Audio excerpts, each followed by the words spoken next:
Vâng, kính thưa quý vị, về với hội chùa trong đêm văn nghệ ngày hôm nay có rất nhiều các đoàn nghệ thuật.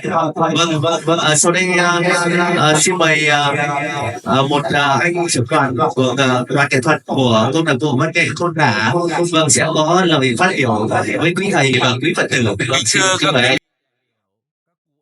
Kính thưa các quý vị đại biểu, các cụ ông, cụ bà, các quý Phật tử và toàn thể bà con nhân dân thôn Tả Ngoại, xã Vĩnh Hòa, huyện Vĩnh Bảo, thành phố Hải Phòng.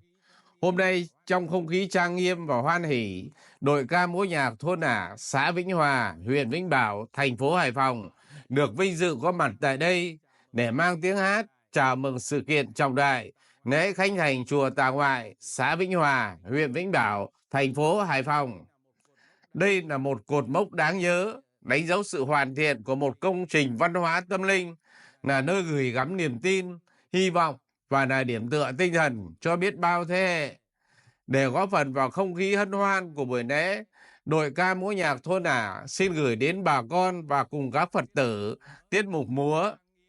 Hy vọng rằng tiết mục ca nhạc của đội văn nghệ thôn Ả là những giai điệu du dương, lời ca sâu lắng sẽ đưa chúng ta đến với thế giới của lòng từ bi và trí tuệ, ca ngợi quê hương đất nước, ca ngợi công ơn của những người đã đóng góp vào việc xây dựng và tôn tạo chùa Tà Ngoại.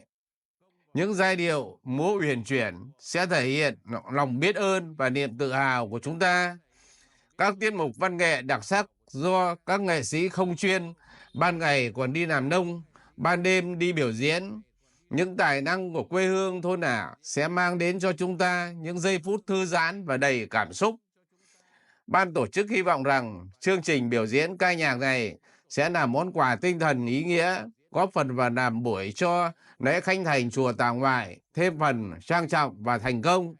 Xin trân trọng kính mời quý vị đại biểu, các cụ ông, cụ bà cùng các Phật tử và nhân dân thưởng thức, đón xem. Xin cảm ơn. Tiết mục bắt đầu.